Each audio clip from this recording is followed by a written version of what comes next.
Então, nós temos estudado o livro de Daniel. Hoje é a terceira lição sobre o livro de Daniel e última.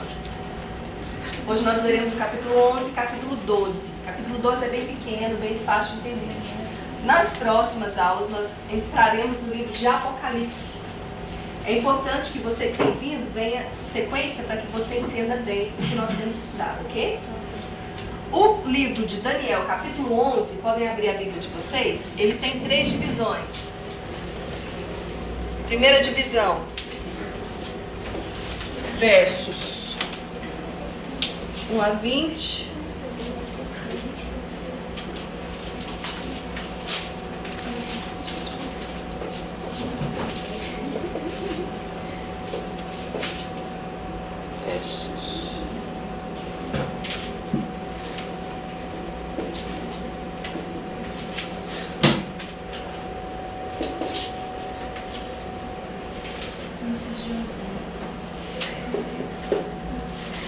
E terceira parte, que é o verso 32 a 45. Pastora, Daniel o quê? Daniel 11. Daniel capítulo 11. Vamos por parte, e essa parte histórica, o que é? Do verso 1 ao 20, fala sobre as guerras, principalmente guerra entre Síria e Egito, ok? Lembra como é que termina o Império de Alexandre o Grande? Como termina o Império de Alexandre o Grande? Não tem mais o que conquistar. Ele vai atacar. Não tem mais o que conquistar e ele morre muito novo, ele morre aos 33 anos de idade. Teve uma febre, né? O diagnóstico de hoje em dia não se sabe exatamente de que ele morreu, mas ele teve uma febre e morreu. E o reino dele? Quem herdou? 4 generais. Não precisa lembrar o nome, que ninguém precisa ser gente também, né? Mas são Cassandro, Lisíaco, Seleuco e Ptolomeu. Hoje nós vamos falar principalmente sobre Ptolomeu e Seleuco. Ptolomeu ficou com o reino do sul, Egito, e Seleuco ficou com o reino do norte, Síria. A guerra entre Egito e Síria permanece até os dias atuais. Ok? Vamos ler então. Vamos já para o versículo 2. Daniel 11, versículo 2. Diz assim. O anjo está falando para Daniel, revelando o que ele tinha sonhado, e disse: Agora, pois, vou dar-lhe a conhecer a verdade. Outros 3 reis aparecerão na Pérsia, e depois virá um 4º rei, que será bem mais rico do que os anteriores, que era Dario, está falando de Dario. Depois de conquistar o poder com sua riqueza, instigará todos contra o reino da Grécia. Então surgirá um rei guerreiro, que governará com grande poder e fará o que quiser. Logo depois de estabelecido, seu império se desfará e será repartido para os 4 ventos do céu. Que império é esse? Que império que foi levantado e depois foi repartido aos 4 ventos do céu? De Daniel. Ou de Daniel. De Alexandre. Então o anjo já está falando império grego, império de Alexandre Grande. Tá. Não passará para os seus descendentes. E o império não será poderoso como antes, pois será desarraigado e entregue a outros. Até aqui está claro, né? Não vamos aprofundar muito não, que essa parte histórica é irrelevante para nós. Versículo 5. O rei do sul se tornará forte, mas um dos seus príncipes se tornará ainda mais forte do que ele e governará o seu próprio reino com grande poder. Depois de alguns anos, eles se tornarão aliados. A filha do rei do sul fará um tratado com o rei do norte, mas ela não manterá o seu poder, nem ele conservará o dele. Naqueles dias, ela será entregue à morte, com sua escolta real e com seu pai e com aquele que a apoiou. Como se cumpriu essa profecia? Rei do sul, Ptolomeu, vocês lembram, né? E o rei do norte, sim. Então, Seleuco deu a sua filha, chamava Berenice, em casamento ao filho de Ptolomeu. Fizeram uma aliança, certo? Só que aí, logo assim que o pai de Berenice morreu, o marido dela rebaixou ela concubina. E aí a esposa, que era Laodiceia, a esposa do cara lá, matou os dois envenenados. Morreu o marido e a concubina. A profecia se cumpriu. Nenhum dos dois se deu bem nessa, né? Tá, só que aí, o irmão da mulher que tinha morrido, que era lá do Rei do Norte, se revoltou com aquilo. Porque sabia que era a esposa a outra esposa, né, do cunhado dele lá, que tinha matado a irmã dele. Aí o cara ficou grilado. Que foi, deixa eu lembrar o nome do cara que eu não lembro. Ptolomeu III. Ptolomeu III vai se vingar. E olha só, versículo 7. Alguém da linhagem dela se levantará para tomar do lugar. Ele atacará as forças do rei do norte e invadirá sua fortaleza. Lutará contra elas e será vitorioso. Também tomará os deuses deles, as suas imagens de metal e os seus utensílios valiosos de prata e de ouro e os levará para o Egito. Por alguns anos ele deixará o rei do norte em paz. Então o rei do norte invadirá as terras do rei do sul, mas terá que se retirar para a sua própria terra. Seus filhos se prepararão para a guerra e reunirão com um grande exército que avançará com uma inundação irresistível e levará os combatentes até a fortaleza do rei do sul. Então está falando de uma guerra entre rei do sul e rei do norte. Porque aí como Ptolomeu foi vingar a morte da irmã, aí o outro lá também veio e atacou ele. E ficou nessa briga, né? E até hoje parece que tem essa briga. Versículo 11. Em face disso, o rei do sul marchará furioso para combater o rei do norte, que o enfrentará com um enorme exército, mas apesar disso será derrotado. Quando o exército for vencido, o rei do sul se encherá de orgulho e matará milhares, mas o seu triunfo será breve. Pois o rei do norte reunirá outro exército, maior que o primeiro, depois de alguns anos voltará a atacá-lo com um exército enorme e bem equipado. Gente, eu não vou me aprofundar hoje, até porque não é a minha meta, não é disso que nós queremos falar. Mas se você for ver cada versículo, assim, cada frase que Daniel disse aqui, se cumpriu à risca, rigorosamente como Daniel havia previsto. E demorou mais ou menos uns 300 anos para se cumprir isso aqui que Daniel viu. Ok? Versículo 14. Naquela época muitos rebelarão contra o rei do sul, e os homens violentos do povo a que você pertence se revoltarão para cumprirem essa visão, mas não terão sucesso. Então o rei do norte virá, construirá rampas de cerco e conquistará uma cidade fortificada. As forças do sul serão incapazes de resistir, mesmo as suas melhores tropas não terão forças para resistir. O invasor fará o que bem entender, ninguém conseguirá detê-lo. Ele se instalará na terra magnífica e terá poder para destruí-la. Virá com o poder de todo o seu reino e fará aliança com o rei do sul. Agora presta atenção a partir daqui, tá? Do versículo 17. Virá com o poder de todo o seu reino e fará uma aliança com o rei do sul. E lhe dará uma filha em casamento, a fim de derrubar o reino. Mas o seu plano não terá sucesso e em nada o ajudará. O que é isso aqui? Está falando de Cleópatra. O que o rei... o rei porque eu sempre achei isso interessante. Eu sempre pensei que Cleópatra era egípcia. Só que ela não é. Cleópatra era filha do rei do norte, que era da Síria. Então Cleópatra é síria. Só que o pai dela falou assim: minha filha, vamos fazer o seguinte, você vai casar com o rei do Egito, porque daqui uns anos, você vai espionando lá a terra pra mim, daqui uns anos eu vou atacar. Eu vou achar o ponto fraco deles, você vai me ajudar e nós vamos destruir o Egito. Combinado, minha filha? Combinado. Só que Cleópatra tinha 12 anos de idade quando ela se casou. Aí ela foi dada em casamento, né, para o rei do Egito. Só que daí ela traiu o pai dela. Ela foi fiel ao marido. Só que teve mais. Ela foi fiel ao marido. O marido, Ptolomeu IV, se eu não me engano, ele morreu. E aí Cleópatra se aliou com os romanos.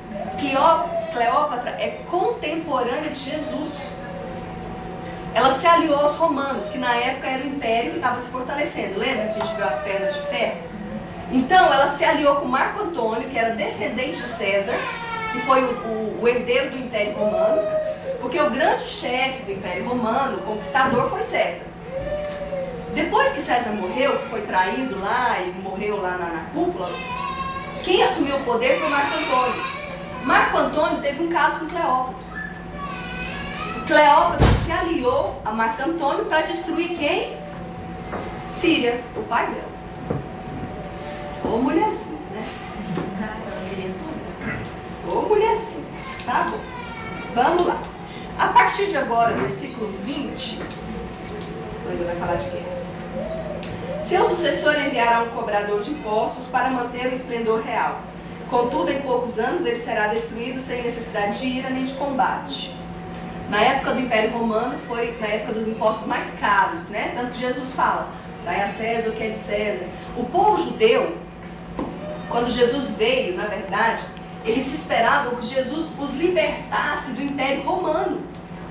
Porque eles estavam debaixo do jugo do Império Romano. E os impostos eram altíssimos. Então, o povo achou que Jesus ia libertar todos eles. Só que Jesus não veio para libertar do império terreno, não era essa a missão dele. Então, quando Jesus entra aclamado lá em Jerusalém, né? Hosana a Deus nas alturas, não sei o quê, o povo achou que Deus ia libertar eles. E Jesus não fez isso. Não naquela época. A partir do versículo 21 vai estar falando de Antíoco Epifânio. Quem era esse bonito aqui? Esse bonito não era nada mais, nada menos do que o irmão de Cleópatra, descendente da Síria. Eu não vou entrar em detalhes, nós vamos ler rapidamente, tá? Porque o meu foco aqui é outro. Versículo 21. Ele será sucedido por um ser desprezível, a quem não tinha sido dada a honra da realeza. Ele usurpou o império, não era direito dele, mas ele roubou o império. Ele invadirá o reino quando o povo se sentir seguro e se apoderará do reino por meio de intrigas. Então o exército avassalador será arrasado diante dele. Tanto o exército como o príncipe da aliança serão destruídos. Depois de um acordo feito com ele, agirá traiçoeiramente e com apenas um pequeno grupo chegará ao poder. Quando as províncias mais ricas se sentirem seguras, ele as invadirá e realizará o que nem seus pais, nem seus antepassados conseguiram. Distribuirá despojos, saques e riquezas entre os seus seguidores. Ele tramará a tomada de fortalezas, mas só por algum tempo. Com um grande exército juntará suas forças e sua coragem contra o rei do sul. O rei do sul guerreará, mobilizando um exército grande e poderoso, mas não conseguirá resistir por causa dos golpes tramados contra ele. Mesmo os que estiverem sendo alimentados pelo rei, tentarão destruí-lo. Seu exército será arrasado e muitos cairão em combate. Os dois reis, com seu coração inclinado para o mal, sentarão à mesma mesa e mentirão um para o outro, mas sem resultado, pois o fim só virá no tempo determinado. O rei do norte voltará para sua terra com grande riqueza, mas o seu coração estará voltado contra a Santa Aliança. Ele empreenderá ação contra ela e depois voltará para sua terra. No tempo determinado, ele invadirá de novo o sul, mas dessa vez o resultado será diferente do anterior. Navios das regiões da costa ocidental se aporão a ele navios das regiões da costa ocidental se oporão a ele e ele perderá o ânimo. Então despejará sua fúria contra a Santa Aliança e, voltando, tratará com bondade aqueles que abandonarem a Santa Aliança. Isso aqui Antíoco Epifânio fez na época, tá? Aqueles judeus que não serviam a Deus, ele ajudou. Aqueles que abandonaram a fé, Antíoco Epifânio ajudou. Versículo 31. Suas forças armadas se levantarão para profanar a fortaleza e o templo, acabarão com o sacrifício diário e colocarão no templo o sacrilégio terrível. Com lisonja corromperá aqueles que tiverem violado a aliança, mas o povo que conhece seu Deus resistirá com firmeza. Gente, aqui eu coloquei errado, tá? 30, 21 a 30, aqui de 31 a 45. Tem algumas coisas aqui, como é que a gente sabe que a Bíblia não está falando mais da mesma pessoa? Porque o que o Antíoco Epifânio fez não chegou a isso tudo. Ele não instituiu o que a Bíblia chama de sacrilégio terrível. Qual outra tradução que vocês têm aí? Desolação abominável, parece? Versículo 31. Abominação desoladora. Abominação. Abominação, sacrilégio terrível, abominação desoladora. Vamos ler de novo esse versículo, eu quero que vocês prestem atenção. Suas forças armadas se levantarão para profanar a fortaleza e o templo. Acabarão com o sacrifício diário e colocarão no templo o sacrilégio terrível. Com lisonjas corromperá aqueles que tiverem violado a aliança. Mas o povo que conhece o seu Deus resistirá com firmeza. Essa é a minha percepção. Aqui já está falando do anticristo. Como que ele vai agir nos últimos 3 anos e meio. Lembra que nós falamos dos últimos 3 anos e meio? Que serão 7 semanas de tribulação, mas as piores serão os 3 anos e meio, a metade, né? Da metade para o fim. A Bíblia diz que no meio da tribulação, o anticristo vai entrar no templo e ele vai se assentar no trono, como se ele mesmo fosse Deus. Ele vai dizer que ele é Deus. E muitos acreditarão. Por isso que a Bíblia diz que aquele povo que conhece o seu Deus resistirá com firmeza. Ok? Vamos continuar lendo. A partir daqui a Bíblia está falando do anticristo. Aqueles que são sábios instruirão a muitos, mas por certo período cairão a espada e serão queimados, capturados e saqueados. Vou ler de novo. O que a Bíblia está dizendo? Se você ficar no arrebatamento, se você estiver aqui na tribulação, olha só o que vai acontecer. Aqueles que são sábios instruirão a muitos. Ou seja, se você conhece a Bíblia, gente, pensa, você sabe que não adianta, como ele estava comentando comigo esses dias. Aconteceu o arrebatamento. Você sabe que o mundo tem só mais 7 anos, não vai passar disso. Você vai fazer faculdade? Não. Você vai querer abrir uma empresa para você ficar rico? Não. Quais serão os seus projetos de vida? Você sabe que você tem só 7 anos, você e o mundo inteiro. Corre para Israel. Tá bom, além de correr para Israel, você vai fazer o quê? Pregar. Gente, você vai pregar. Não é? Você vai falar, olha, eu tive oportunidade e não aceitei. Eu tive oportunidade e não fui. Mas é o seguinte, a Bíblia fala que é isso, isso e isso, e daqui pra frente vai acontecer isso, isso e isso, e só tem uma saída pra nós dois. Garra comigo aqui e vamos embora. Garra no sentido literal. Garra mesmo. Exatamente, não tem Espírito Santo pra ajudar também não. É só Garra mesmo, amarra cinto com cinto e vai. Então, você vai pregar muito. Então, por isso que o versículo diz, aqueles que são sábios, ou seja, aquele que tem o conhecimento, Aí, marca aí. instruirão a muitos. Mas por certo período cairão a espada. O que é cair a espada? Fraquejar, não? Por certo momento cairão a espada. Gente, Sangue. o anticristo vai te matar. Ah, desculpa aí. Pensa se você está na tribulação e você está falando que o anticristo, é o diabo, e que Deus é Deus e que vai vir para acabar com ele. O que o anticristo faria com você? Você acha que vai falar, ô querido, vem cá, vamos conversar. Não é assim não, meu bem, ó, deixa eu te falar, eu sou bonzinho. Você acha que ele vai fazer isso? Não, ele vai te matar. Ele vai arrancar a sua cabeça fora. Entendeu? Regiane, mano.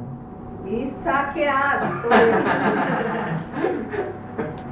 Mas olha só o que a Bíblia diz. Quando caírem, receberão uma pequena ajuda. E muitos que não são sinceros se juntarão a eles. Eles vão te dar a oportunidade para cair, eles vão lá te ajudar e você vai largar o que teu amigo está te ensinando para... É porque vão Mas, crer na que o anticristo verdade, é Deus. Exatamente, então eles acham que estão servindo a Deus, servindo ao anticristo. Esperando. Então você não pode confiar nem na sua mãe. Ou seja, e o discernimento, né? Até o discernimento vai te deixar. Exatamente. Então, assim, quando você acha que apareceu um amigo para te ajudar, para te estender uma mão, cuidado! Cuidado! Pode ser alguém para te trair, para te negar com o anticristo. Gente, então por isso que eu falo, vai para Israel, corre para lá. Aí, viu o que eu falei? Corre pra Israel. Não, e vai chegar um ponto, nós vamos estudar em Apocalipse. Enquanto está aqui, porque se eu ficar no arrebatamento, eu prefiro morrer. Mas não vai morrer, a morte não vai correr da gente. Eu vou morrer e a Bíblia fala assim que quem morre já abre o olho e está direto com Deus. Lá em Apocalipse nós vamos ver a alma de quem foi morto na tribulação, tem um lugar reservado para ele, não é muito ruim nada. Melhor que ficar aqui. Assim, não é vantajoso como quem foi arrebatado, né? A vantagem das vantagens é para quem foi arrebatado. Pessoal, depois do arrebatamento, essas dois tiros na cabeça, não. Lá também vai pro inferno, viu? Então não inventa fazer isso também não. Então, tá, morreu aqui como mártir na tribulação, tem lugar no céu. Tem um lugar no céu para você. Ok? Então tá, morreu, foi pro céu. Porque vai chegar um ponto da tribulação que ninguém vai morrer mais. Pensa. Corta seu pescoço fora e você não morre. Por quê? Bom, não sei, a Bíblia só fala isso, nós vamos chegar lá. Ninguém vai morrer. É um período da tribulação que ninguém morre. A Bíblia fala que as pessoas procurarão a morte, mas a morte fugirá delas. Então as mulheres não mais terão filhos também, né? Sofre, a pessoa. Gente, você do lado do prédio, 50 andares de altura, você vai se esborrachar no chão. Vai levantar, sacode a poeira e volta a andar, né? Você não vai morrer. Mas ele vai ficar deitado. A Bíblia diz que você vai desejar a morte, e a morte não vem. Regiane, as mulheres não vão engravidar mais, né? Ah, Jesus. Tem essas novas, tem esse mesmo estudo que o último ano, aí não vai ter nenhuma gravidez. Eu creio que não, porque a criança, ela é pura. Se no arrebatamento as mulheres que estão grávidas e as mulheres que ficarem, o bebê desaparecerá de dentro dela, provavelmente não terá mais gravidez. Agora sim, isso, a Bíblia não fala nada disso, nem que sim, nem que não. Isso são conclusões teológicas, né? Baseado em alguns textos, mas a Bíblia não deixa isso claro, então eu não sei. Eu não, sinceramente não sei. Ok, versículo 35. Alguns dos sábios tropeçarão para que sejam refinados, purificados e alvejados até a época do fim, pois isso só acontecerá no tempo determinado. Versículo 36. Está falando do anticristo, tá? O rei fará o que bem entender. Ele se exaltará e se engrandecerá acima de todos os deuses e dirá coisas jamais ouvidas contra o Deus dos deuses. Ele terá sucesso até que o tempo da ira se complete, pois o que foi decidido irá acontecer. Ele não terá consideração pelos deuses dos seus antepassados, nem pelo Deus proferido pelas mulheres, nem por Deus algum, mas se exaltará acima de todos eles. Alguém lê, por favor, outra tradução do versículo 37. Não terá respeito aos deuses dos seus pais, nem ao desejo de mulheres, nem a qualquer deus, porque sobretudo se engrandecerá. É isso que eu quero falar. Não terá respeito aos deuses dos seus pais. Algumas traduções dizem, rejeitará o Deus dos seus pais. Estudos dizem que o anticristo virá de Israel. Será um judeu. Por causa desse texto aqui. Porque fala que ele vai rejeitar o Deus dos seus pais. Ok? Mas isso são estudos, né? Na Bíblia não fala isso. A Bíblia só fala que ele vai rejeitar o Deus dos seus pais. Não fala nem quem é o Deus dos pais dele, né? Ok. Versículo 38. Em seu lugar adorará um Deus das fortalezas, um Deus desconhecido de seus antepassados. Ele honrará com ouro e prata, com pedras preciosas e presentes caros. Atacará as fortalezas mais poderosas com a ajuda de um Deus estrangeiro e dará grande honra àqueles que o reconhecerem. Gente, pensa bem. A Bíblia diz, lá em Apocalipse, nós também vamos chegar lá, que o anticristo vai fazer um milagre. Um grande milagre. Que ele seria ferido de morte, mas aí o anticristo vem e cura a besta que foi ferida de morte. Ele vai ser visto pelo mundo, por grande parte das pessoas, como um Deus. Como o Messias. Quem reconhecer que ele é o Messias, vai ser reconhecido. É isso que está dizendo a Bíblia aqui, Daniel.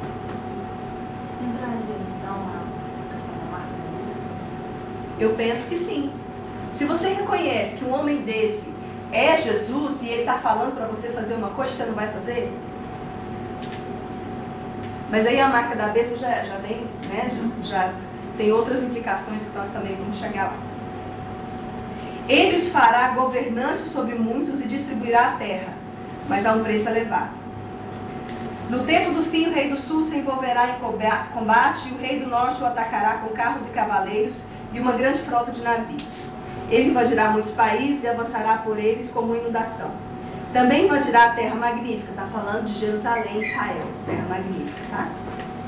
Muitos países cairão, mas Edom, Moabe e os líderes de Amon ficarão livres da sua mão. Ele estenderá o seu poder sobre muitos países. O Egito não escapará, pois esse rei terá o controle dos tesouros de ouro, de prata e de todas as riquezas do Egito. Os líbios e os núbios a ele se submeterão.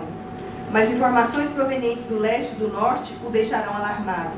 E irado partirá para destruir e aniquilar muito povo. Armará suas tendas reais entre os mares no belo e santo monte. No entanto, ele chegará ao seu fim e ninguém o socorrerá. Glória a Deus, aleluia. Aqui, quando fala desses rumores que virão do leste e que ele vai sair com o intuito de matar muitos, fala da batalha do Armagedon. Nós também vamos estar falando no Apocalipse sobre a batalha do Armagedon. Gente, esse cidadão aqui vai se levantar contra o próprio Deus. Quando Jesus aparecer lá nas nuvens, ele vai enfrentar Deus. Você tem noção de um cara desse? Ele não tem, né? Coitado. Sem noção, né? Juízo. Não tem juízo, coitado. A Bíblia fala que nessa batalha vai morrer tanta gente, mas tanta gente, que o sangue vai correr como um rio, na altura do freio dos cavalos. Você tem noção de quanta gente vai morrer? Freio dos cavalos, assim, uma altura assim. De sangue. De sangue. É muita gente. Capítulo 12. Vamos terminar agora. Naquela ocasião, Miguel, grande príncipe que protege o seu povo, se levantará. Paulo. Miguel é o arcanjo ou o anjo, não sei como vocês querem chamar, que protege a nação de Israel. Então, o próprio Miguel, como lá em Apocalipse 12, nós vamos ver depois, ele entra em luta com o próprio anticristo, com Lúcifer. Quando Lúcifer, a Bíblia fala de terceiro céu, certo? A Bíblia fala. Mas a Bíblia não fala de segundo céu. Só fala do terceiro, mas pensa bem, se existe terceiro, é porque existe o 2 e o 1, correto? Não existe sexta-feira 13 e 5, se não teve o 4, 3, né? Então, se a Bíblia fala de terceiro céu, é porque existe o segundo céu e o primeiro céu. Deus está no terceiro céu. Quando Lúcifer foi expulso de lá, Deus não mandou ele para lugar nenhum. Ele foi sozinho quando ele quis. Lúcifer e 1/3 dos anjos do céu que caíram com ele foram para o segundo céu. A Bíblia diz que eles estão nas regiões celestiais. E até hoje, Lúcifer tem acesso ao terceiro céu. Lembra lá de Jó, que Lúcifer chegou diante de Deus para acusar Jó? Você viu seu servo Jó? Está lá? Serve? Porque você dá dinheiro para ele, por isso que ele te serve. Gente, não se engane, Lúcifer faz isso até hoje. Você viu fulano, o que ele fez lá, quando ninguém estava olhando? Você viu? Pois é, Deus, vou barrar a bênção dele, não manda não. Fulano pecou, não tem direito não. Fala que nos acusa de dia. A Bíblia fala em João que ele nos acusa de dia e de noite, que ele é o acusador dos irmãos. Só que aqui nesse período aqui vai acontecer uma coisa muito boa. Miguel pelejará contra Lúcifer nesse segundo céu aqui. E vai mandar ele para a terra. O primeiro céu, que é onde nós vivemos. Você acha que Lúcifer vai chegar aqui hoje, gente? Beleza? Bem? Presta atenção. Meu nome tô aqui, é... passeando. Como é que vocês acham que ele vai chegar aqui? Bem Bem bravo. Ele vai estar pronto para matar todo mundo. Gente, não se engane, Lúcifer, ele realmente acredita que ele vai vencer Deus. Entende? Ele não acredita que ele vai ser derrotado, não. Ele acredita que ele vai vencer. Então, ele está numa guerra, Lúcifer está numa guerra de verdade. mesmo conhecendo a Bíblia, ele não acredita no final. Ele tem uma esperança. Ele tem uma esperança de que ele vai vencer Deus e que ele vai tomar posse do trono de Deus. Até hoje, Lúcifer não acredita que ele será destruído. E ele vai lutar para não ser destruído e para não ser vencido com todas as forças. Gente, e ele tem força. A Bíblia fala que abaixo de Deus é Lúcifer. E ele tem gente com ele. Então, às vezes eu fico pensando assim, olhando para a igreja, nós estamos brincando de ser crente, né? Brincando que a gente serve a Deus, fazendo de conta que a gente serve a Deus. Não estou tentando de brincadeira, não. Não dá. Ele está numa guerra, ele acha que ele vai vencer Deus. Ninguém tirou isso da cabeça dele ainda, e até o último dia ele acha que vai vencer Deus. Quando Jesus aparecer nas nuvens, lá no céu, chegando o mundo na terra, ele ainda vai se levantar contra Deus. E aí a Bíblia diz que ele será destruído com o sopro da boca. E será preso por 1000 anos. E o pior de tudo, ele vai ser preso por 1000 anos. Depois de 1000 anos ele vai ser solto. E ainda vai ter besta que vai seguir ele. Ele vai persuadir muita gente depois do milênio. Nós vamos ver isso depois, quando a gente estiver lá em Apocalipse, ok? De novo, versículo 1. Naquela ocasião, Miguel, o grande príncipe que protege o seu povo, se levantará. Haverá um tempo de angústia como nunca houve desde o princípio das nações até então. Está falando de tribulação. Mas naquela ocasião, seu povo, todo aquele cujo nome está escrito no livro, será liberto. Gente, Daniel foi escrito para os judeus, tá? Naquele tempo, está falando do povo judeu, porque judeu não foi arrebatado, judeu não acredita que Jesus é filho de Deus. Judeu que não converteu, não vai ser arrebatado. Ok? Multidões que dormem no pó da terra acordarão. Uns para a vida eterna, outros para a vergonha, para o desprezo eterno. Aqueles que são sábios reluzirão como o fulgor do céu. E aqueles que conduzem muitos à justiça serão como as estrelas para todo sempre. Mas você, Daniel, feche com o selo as palavras do livro até o tempo do fim. Muitos irão por todo lado em busca de maior conhecimento. Então eu, Daniel, olhei, diante de mim estavam 2 outros anjos, um na margem de cá do rio e outro na margem de lá. Um deles disse ao homem vestido de linho, que era Jesus, que estava acima das águas do rio: quanto tempo decorrerá antes que se cumpram essas coisas extraordinárias? O homem vestido de linho, que estava acima das águas do rio, ergueu para o céu a mão direita e a mão esquerda, e eu o ouvi jurar por aquele que vive para sempre, dizendo: haverá um tempo, tempos e meio tempo. O que significa isso, gente?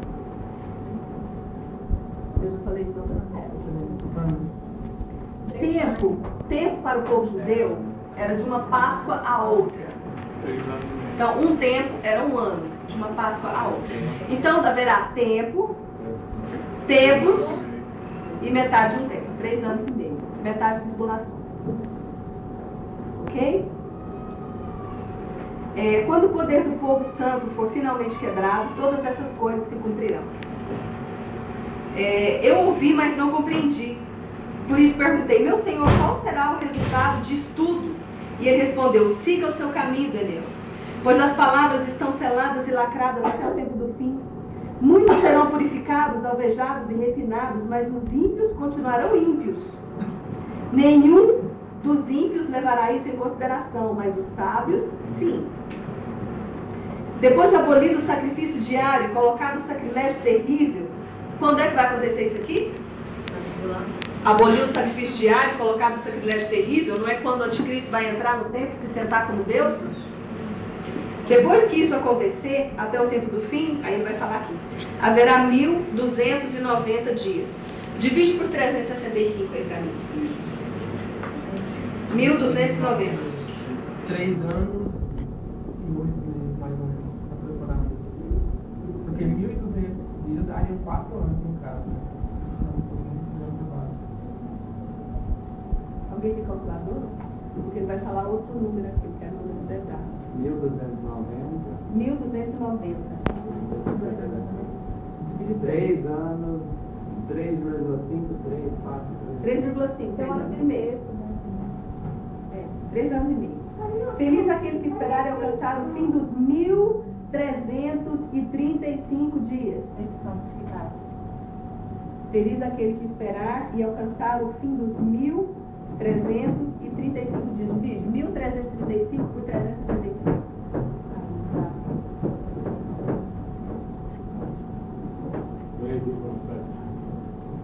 Está vendo que há uma diferença entre uma data e outra? De 3,5 para 3,7, uma diferença de 2 meses. Será que são 2 meses a mais de tribulação até Jesus vir? Ou não? O que Jesus está falando aqui? Não sei. É um dos mistérios que nós só vamos saber lá no céu. Existe um monte de suposições por aí, um monte de achômetros, mas ninguém sabe ao certo o porquê essa diferença de dia. Eu achei na Bíblia da escrita. Normalmente 3 anos e meio no calendário lunar com um ano de 370 dias. Seriam apenas 1.260 dias. Os 30 dias a mais aqui mencionados fornecem o tempo necessário para a realização de todos os julgamentos que acontecerão depois da segunda vinda de Cristo. Ótimo, uma excelente explicação. Apesar, gente, isso tudo são suposições. Muita gente estuda a Bíblia e tenta discernir o que vai acontecer. Então, assim, pode ser esse tempo de 30 dias, essa diferença de 2 meses, a diferença entre o período de julgamento, porque é aqui que toda a humanidade vai ser julgada. É aqui, no fim da tribulação. Então, gente, é muita gente. Quantas pessoas não nasceram e morreram desde Adão e Eva até os dias de hoje? Não tem reencarnação não, viu? É só uma vida mesmo. Então, pensa quantas pessoas viveram. Quantas e quantas e quantas e quantas. E todas elas serão julgadas. A Bíblia diz lá no versículo 2 que acontecerá a ressurreição. Ok? Versículo 13. Quanto a você, siga o seu caminho até o fim. Você descansará e então, no final dos dias, você se levantará para receber a herança que lhe cabe. Amém? Amém. Terminamos o livro de Daniel, mas eu quero focar aqui o versículo 2. Multidões que dormem no pó da terra acordarão, uns para a vida eterna, outros para a vergonha e desprezo eterno. Eu queria que vocês lessem alguns versículos. Alguém lê para mim Mateus 25?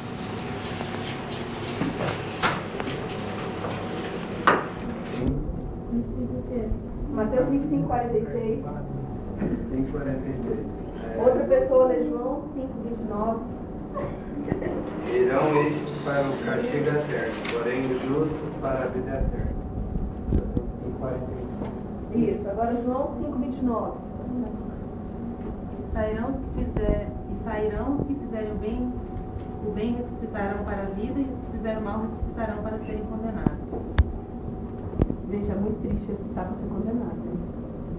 Tá bom. Agora, como é que vai ser essa ressurreição? Pensa nas pessoas que morreram há zilhões e zilhões e zilhões de anos atrás. Não tem mais corpo. E quem morreu queimado? E quem foi cremado? Como é que vai ser isso? Vamos lá, a Bíblia responde. 1 Coríntios 15.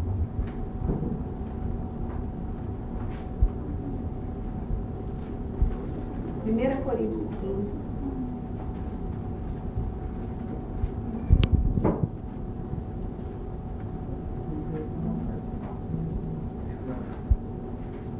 Primeira Coríntios 15, versículo 16. Aqui Paulo estava respondendo uma dúvida dos coríntios. Eles estavam dizendo que não existe ressurreição. Que ninguém ressuscita. Morreu, acabou. E aí Paulo estava respondendo a essa dúvida ali. 1 Coríntios 15, versículo 16. Pois se os mortos não ressuscitam, nem mesmo Cristo ressuscitou. E se Cristo não ressuscitou, inútil é a fé que vocês têm, e ainda estão em seus pecados. Nesse caso, também os que dormiram em Cristo estão perdidos. Se é somente para essa vida que temos esperança em Cristo, somos de todos os homens os mais dignos de compaixão. Até aqui. Agora do 20 ao 24. Mas se de fato Cristo ressuscitou dentre os mortos, sendo ele as primícias dentre aqueles que dormiram, visto que a morte veio por meio de um só homem, também a ressurreição dos mortos veio por meio de um só homem. Pois da mesma forma como em Adão todos morrem, em Cristo todos serão vivificados, mas cada um por sua vez. Cristo primeiro, depois quando ele vier, os que lhe pertencem. Vou ler de novo 23, tem uma coisa interessante aqui para a gente discutir.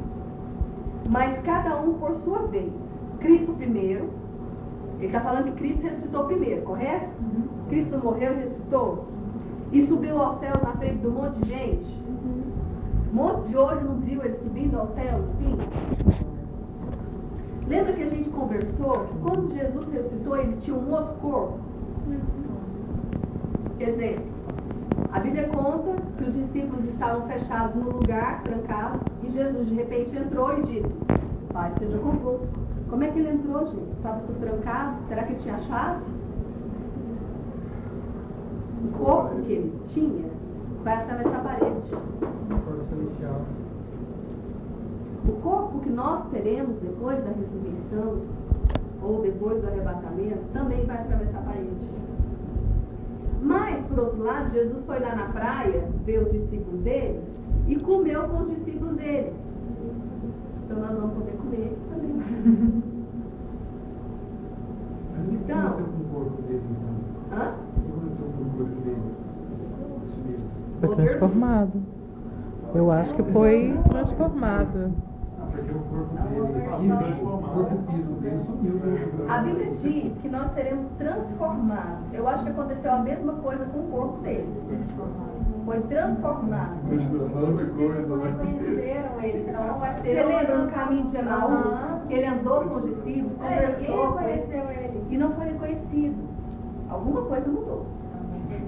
Gente, há estudos que dizem que todos no céu terão a mesma idade. Todo mundo quer ser novo. Dizem que é a idade que Jesus morreu, 33 anos. Eu ainda não cheguei lá. Não sei como é que vai ser. Né? Mas então não sei, assim, não sei se no céu uns vão parecer mais novos, mais velhos, né? Não sei. Mas eu sei que vai ser um corpo espiritual, que é mais bonito, que não envelhece, não precisa de botox nem de plástico. Ótimo, né? Vai ser ótimo. Essa parte é boa.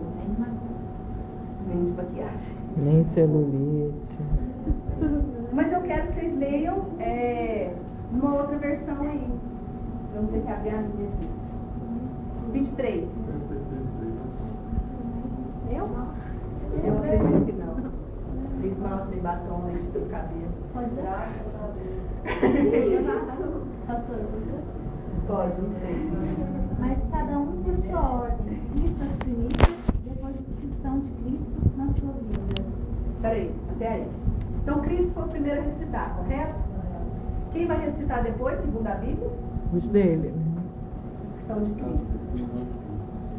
Outro estudo diz que quem morreu em Cristo vai ressuscitar primeiro. Ou seja, a igreja, aqueles que aceitaram Jesus como único e suficiente Salvador, a igreja como um corpo vai ressuscitar primeiro. Primeiro do que quem? Do que quem morreu sem Cristo e dos que morreram antes de Cristo. Recapitulando. Então não é uma ordem cronológica, né? Mas sim. É uma ordem cronológica. Não, porque quem morreu antes de Cristo morreu antes de nós. E nós somos a igreja. Né? Ah, não é por ordem de morte, não. A igreja vai ressuscitar primeiro.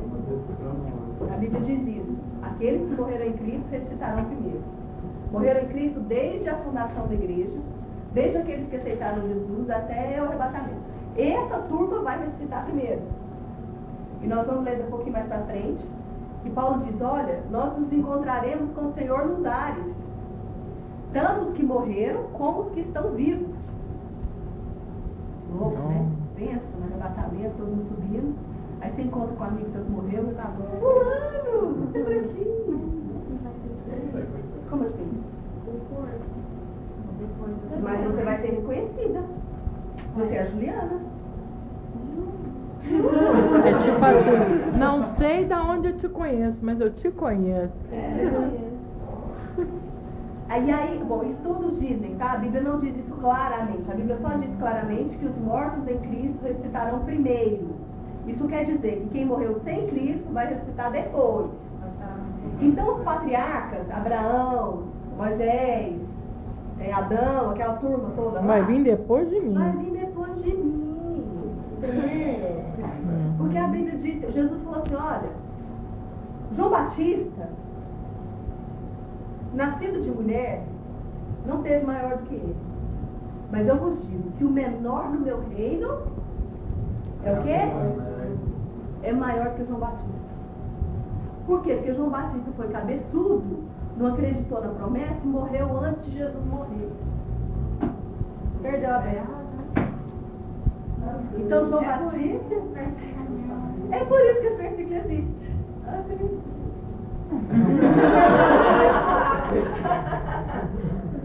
Porque todo aquele que é do reino, que é igreja, é maior do que quem veio antes da igreja.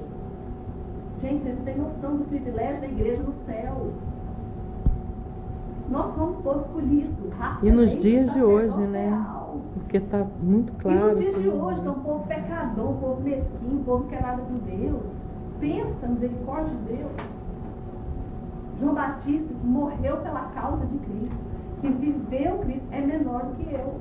Tem lógico um negócio desse. Não, Abraão, Moisés, né? Tem lógico um negócio desse. A Bíblia diz, se você for ler sobre João Batista também, Vanessa, que João Batista, ele falando, que ele era convidado para o casamento. João Batista é convidado do casamento, das bodas do Cordeiro, porque quando aconteceu o arrebatamento, nós vamos subir, a igreja sobe. Lá em cima, acontece as bodas do Cordeiro, quer dizer, o casamento do Cordeiro. Aqui embaixo está acontecendo a tribulação. Aqui em cima está acontecendo o casamento. Casamento de Jesus com quem? A igreja. A igreja.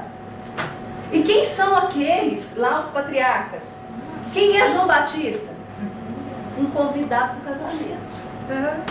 Gente, pensa. Nós somos noivo. Noivo. Que privilégio. Que olha, o cara não foi igreja, o cara foi... Não foi igreja, ele foi. Desculpa, né? Vou dar um convite pra ele. Agora é um privilégio que poucos sabem reconhecer. Pouquíssimos. Isso. Não, se soubesse, não tinha ninguém na rua, né? Tá todo mundo na igreja. Tá, já lemos o 23. Então virá o fim, quando ele entregar o reino de Deus ao Pai, depois de ter destruído todo domínio, autoridade e poder. Até quando? 24. Só aqui. E onde que eu falo? Ah, tá. Aqui mesmo ainda, em 1 Coríntios, versículo 15.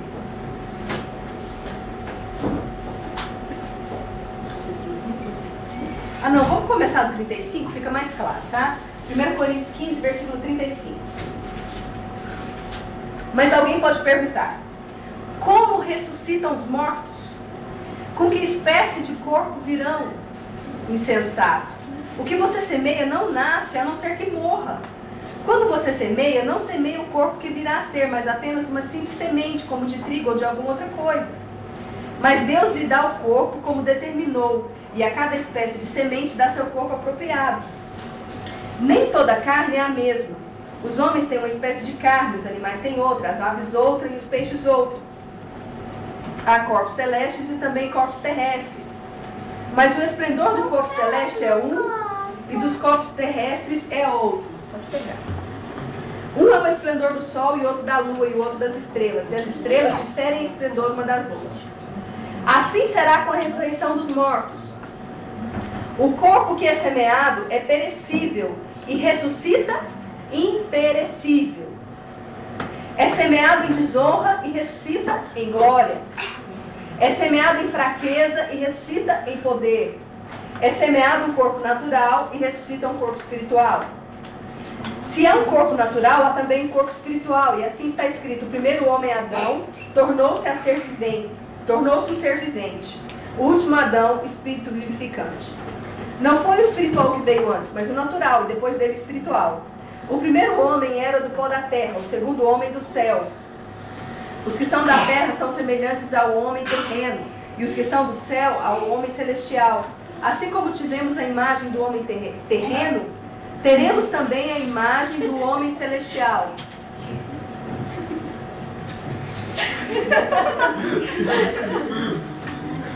Ok, vou ler de novo esse versículo, tá?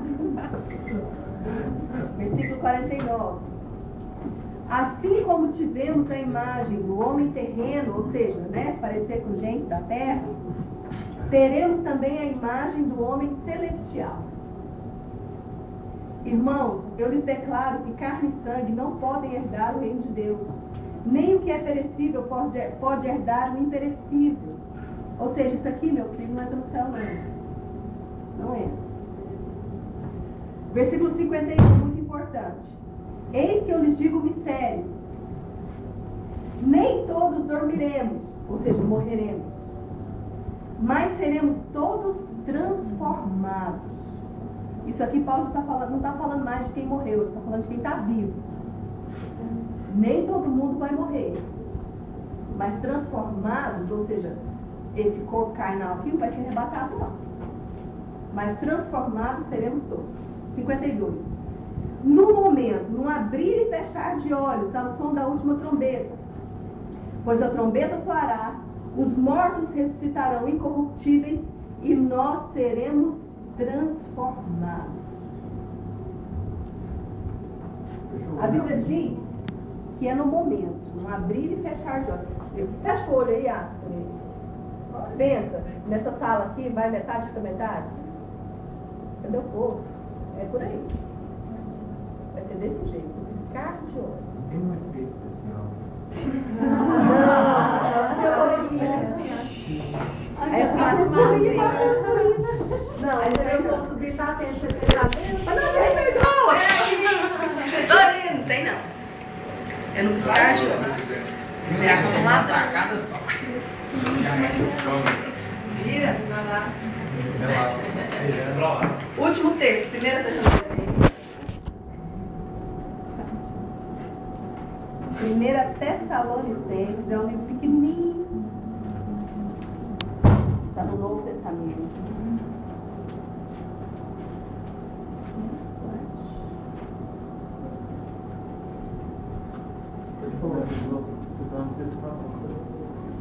Primeira Tessalonicenses 4. Acha Colossenses aí depois. Antes de segunda Tessalonicenses.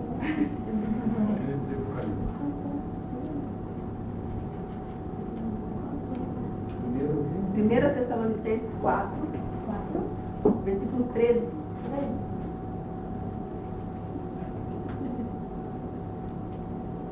Vou ler, diz assim: irmãos, não queremos que vocês sejam ignorantes quanto aos que dormem. Gente, não é quem está dormindo não, tá? Quando a Bíblia fala aos que dormem, é aqueles que morreram. Para que não se entristeçam como os outros que não têm esperança. Se cremos que Jesus morreu e ressuscitou, cremos também que Deus trará mediante Jesus e com ele aqueles que nele dormiram, ou seja, aqueles que morreram com Cristo. Dizemos a vocês pela palavra do Senhor que nós, os que estivermos vivos, gente, está vendo? Paulo acreditava que ele ia ser arrebatado. Ele acreditava que Jesus ia voltar e ele... É porque o tempo não é preciso, né? Então, diz assim: nós, os que estivermos vivos e os que ficarmos até a vinda do Senhor, certamente não precederemos os que dormem. Ou seja, nós não vamos chegar primeiro no céu do que aqueles que morreram, não. É isso que ele está falando. Versículo 16. Pois, dada a ordem, com a voz do arcanjo e o ressoar da trombeta de Deus, o próprio Senhor descerá dos céus, e os mortos em Cristo, o quê? Os mortos em Cristo Ressuscitarão primeiro.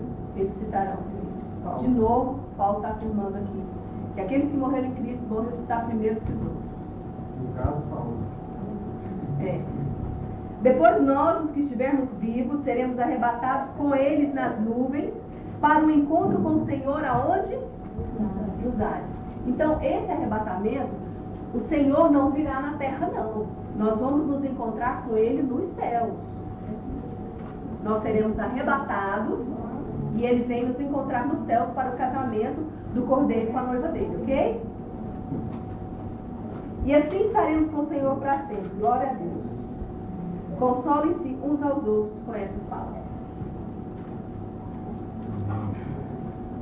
Eu só quero fechar o estudo de hoje com mais um pouquinho aqui que eu vou ler, que eu quero que vocês guardem no coração de vocês. Capítulo 5. Irmãos, quanto aos tempos e épocas, não precisamos escrever-lhes, pois vocês mesmos sabem perfeitamente que o dia do Senhor virá como ladrão à noite. Quando disserem paz e segurança, e a destruição virá sobre eles de repente, como as dores de parto à mulher grávida, e de modo nenhum escaparão. Mas vocês, irmãos, não estão em trevas, para que esse dia... Mas vocês, irmãos, não estão em trevas, para que esse dia os surpreenda como ladrão. Vocês todos são filhos da luz, filhos do dia. Não somos da noite nem das trevas, portanto, não durmamos como os demais, mas estejamos atentos e sejamos sóbrios, quer dizer, sem entender, né, vigilantes. Pois os que dormem, dormem de noite, e os que se embriagam, embriagam de noite. Nós, porém, que somos do dia, sejamos sóbrios, vestindo a couraça da fé e do amor, e o capacete da esperança da salvação. Porque Deus não nos destinou para a ira, glória a Deus, mas para recebermos a salvação por meio de nosso Senhor Jesus Cristo. Ele morreu por nós para que, quer estejamos acordados, quer dormimos, vivamos unidos com Ele. Por isso, exortem-se e edifiquem-se uns aos outros, como de fato vocês estão fazendo. Só quero lembrar de uma coisa. O diabo não está brincando. Para ele, você estar na igreja ou não vai fazer a mínima diferença. O que faz a diferença é se você está com Cristo ou não. Você está em santidade ou não. Se Jesus voltar agora, se acontecer o arrebatamento agora, existe alguma coisa que te impede de ir? Eu queria muito que você parasse para pensar nisso. Porque se há, precisa ser consertado. Porque, como a Bíblia diz, Jesus vem como um ladrão. Ele não vai avisar. O ladrão não avisa, ó, vou aparecer na sua casa hoje à noite, tá? Tranca bem a porta lá, coloca os tijolinhos lá para eu não conseguir entrar. Não, ele não avisa. Ele aparece. Como é que está a sua vida? Existe alguém que você tem que pedir perdão? Peça. Existe alguém que você tem que perdoar? Perdoe. Porque a gente acha que só matar e roubar que leva para o inferno, né? Não. Não. Existe pureza no seu coração? Existe rancor? Existe mágoa? Você tem mentido? Tudo isso leva para o inferno. A Bíblia diz que o pecado de rebeldia é pior que o pecado de feitiçaria. Você tem se rebelado contra o seu líder?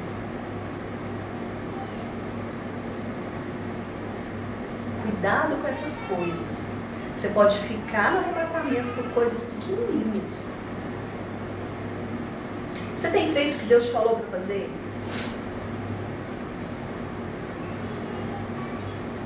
Como disse Daniel, sejamos sábios, porque os sábios levam muitos à justiça. Resumindo, o sábio prega essa mensagem para todos, para que alguns sejam salvos. Nosso trabalho, gente, não é converter ninguém, não.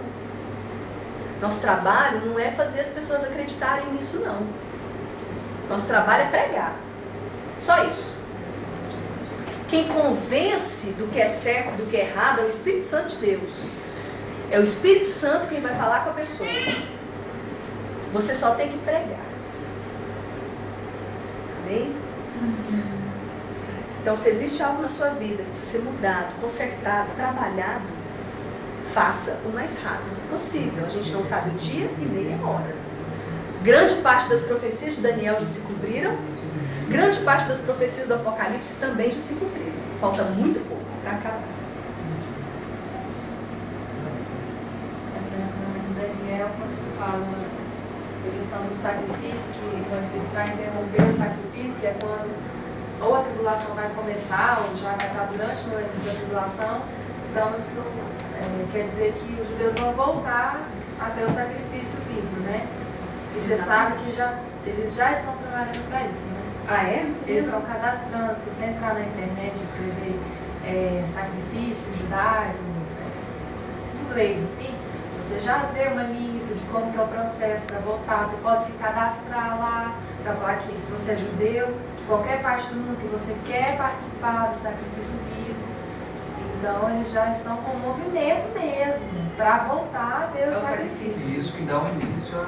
E isso é um marco do início ou da tribulação, que vai iniciar a tribulação, ou que já está na tribulação, Porque, né? na verdade, a Bíblia diz que o anticristo dará fim ao sacrifício. Dará fim ao sacrifício vivo. E o sacrifício vivo eles já estão mobilizando, a comunidade judaica está mobilizando mesmo para voltar a esse. Outro Se marco você também. procurar na internet, você vai ver, eles até explicam como que vai ser, como que eles vão comprar os cordeiros, os animais que são, como é que fala, puros, né? Não são Que a lei manda, né? marcados, que a lei manda, como que eles vão fazer, você pode depositar o dinheiro, a quantia que você tem que depositar por cabeça, por família, tem tudo assim já organizado. Eles só não começaram ainda porque eles não têm um tempo oficial para começar a fazer. Mas que esse é o primeiro propósito deles, Outra coisa também que já está bem encaminhada, que nós vamos ver, é sobre o número da besta, né? Não vai ter mais documento de papel, não vai ter cartão de crédito, conta bancária, nada. Você vai ter um chip em você. E esse